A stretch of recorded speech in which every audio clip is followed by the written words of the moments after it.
Home sales in Central Florida drop for 5 straight months. Disney contributes how much to the local economy? And one of the largest land listings in all of Central Florida on this episode of Orlando Real Recap. This episode of Orlando Real Recap is brought to you by the Pozek Group Real Estate Agents. Check us out over on Google. We've got over 730 5-star reviews. We're ready to help you buy or sell a house, new construction, resale, whatever that might be, whenever the time comes. Email us, info@pozekgroup.com. Now let's get into today's news. So the first story I want to talk about actually came from the Orlando Sentinel. They had a whole thing around over the past 5 months how the number of home sales have actually slid down to one of the lowest levels that we've seen in a long time. And most people automatically think that that means the pricing of homes have fallen down. But they continue on to talk about how the median home prices have continued to rise. So I actually went and dug into the data for the past year. And I looked at November of 2022 when interest rates were 4.5%.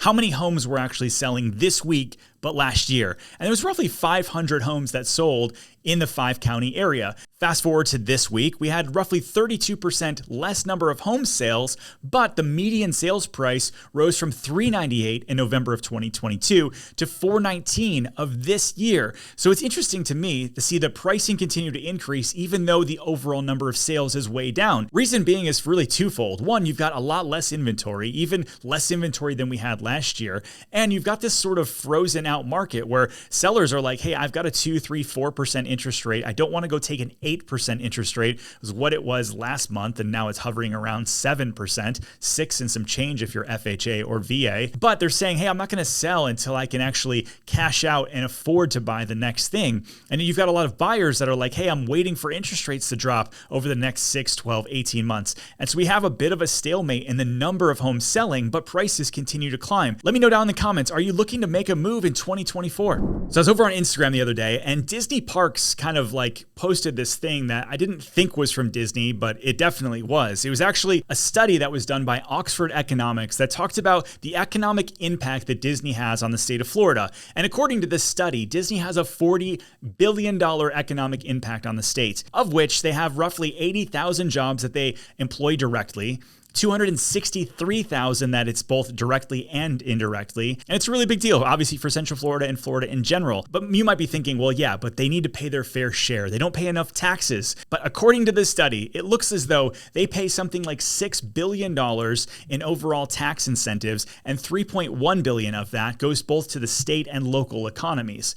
And you start thinking about, on top of the jobs, like, talk about the businesses and that sort of thing that they also do. 2,500 small businesses are supported because Central Florida is run by the mouse. Now, I don't care what side of the aisle you're on with this. Some people are like, DeSantis, go get him. Other people are like, yeah, Disney, you go get DeSantis.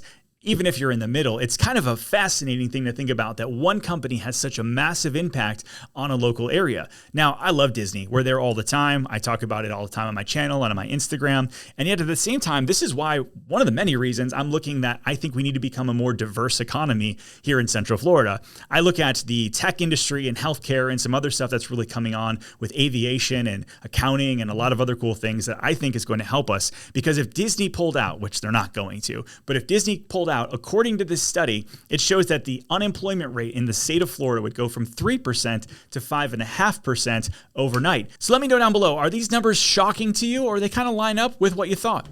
There's not a day or hour that goes by without somebody talking on our Instagram, our TikTok, or here on YouTube about the woes of transportation here in Central Florida. And I get it, like I-4 is busy, a lot of the offshoot roads are busy. There's just traffic everywhere as people are starting to move here. It's still not nearly as bad as some of the traffic that I've experienced in Boston and New York and some of the other states, but people complain nonetheless, and I get that. So the toll roads coming in, I think that's going to be amazing. I think the expansion to 429, 417, the new 516 going out to Claremont, all of these kind of things are going to be really helpful in terms of alleviating. But what about the folks that are maybe not car dependent? Unfortunately, they are looking for buses or light rail. This is where things start to change. Now, Sunrail is starting to look at billions and billions of dollars of expansion. Now, that's something laughable to many people because nights and weekends, Sunrail doesn't really run, and it really doesn't span the entirety of Central Florida. But that's where things are starting to change. There's a $2 billion similar expansion underway between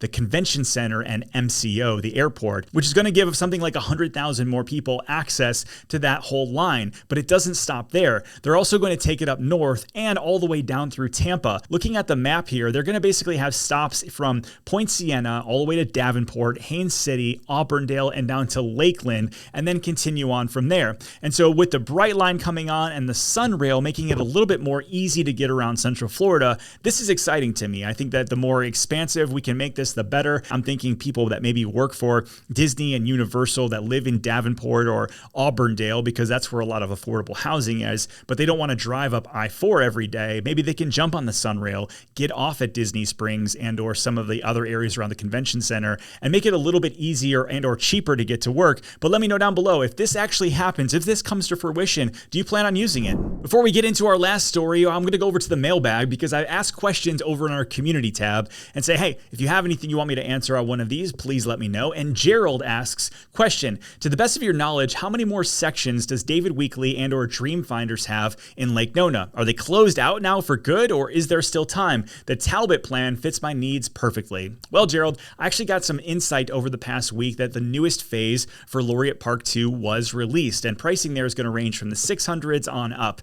You look at the base prices of the houses range from 6 to 700, then you've got lot premiums ranging from 30 to 70,000, then you've got structural and options and all those sort of things. The Talbot looks like it's starting in the low 700s, and so if you have questions on that, let me know. In regards to like how many are more out there, I don't know, looking over at like Summerdale Park, how it flows down into Laureate Park 2, there's still a lot of land over there, so my guess is you still have at least a couple more years before you have to lock something in. But let me know if you have any questions in the meantime. Dubbed the best development deal in Central Florida, there's a new listing over in the Lake County and Claremont area. This one is 1,750 acres of property just below the Wellness Way and Olympus project. And when you look at the road network that's kind of going in and around this 1,700 acres, you've got the 516 that's right at the north of the property. And then there's a new road that I didn't even know existed or is actually coming online. It's the 455. This is actually going to bring even more connectivity to the Claremont and Lake County area, going from 50 down to Schofield and all the way down to what looks like 192. And so as we talk about transportation and how hard it is to get back and forth, it's going to be fascinating to see this whole area continue to develop over the next 10 years. Right now, it takes you 20, 30 minutes to get to Claremont over to Disney. It will probably be something like 15 to 20 at the most, depending on where you're at in this area, to get down over to Disney. You're about 45 minutes over to the airport and probably 25 minutes or so to downtown Orlando. So let me know if you're looking to be a big developer. If you want to build a lot of houses, give me a call. But if you're in the area, you're going to see some massive changes coming. So some of you guys have asked, am I going to be bringing back some more area tours and house tours? Am I going to be doing my Thursday lives? We absolutely are. But during this holiday season, I wanted to compress something, continue to give you valuable information about the city that I hold near and dear to my heart, while also taking some family time. So we will definitely be putting out at least 2 to 3 videos a week going on in the future, with probably Tuesdays being more the long form sort of area tours, Thursdays being our lives, and then I'm probably going to do this whole news recap on Saturdays. So that's kind of what's coming after Thanksgiving. Until then, thank you so much for supporting the channel. Make sure you give us the thumbs up and subscribe if you haven't already. We'll see you guys on the next video.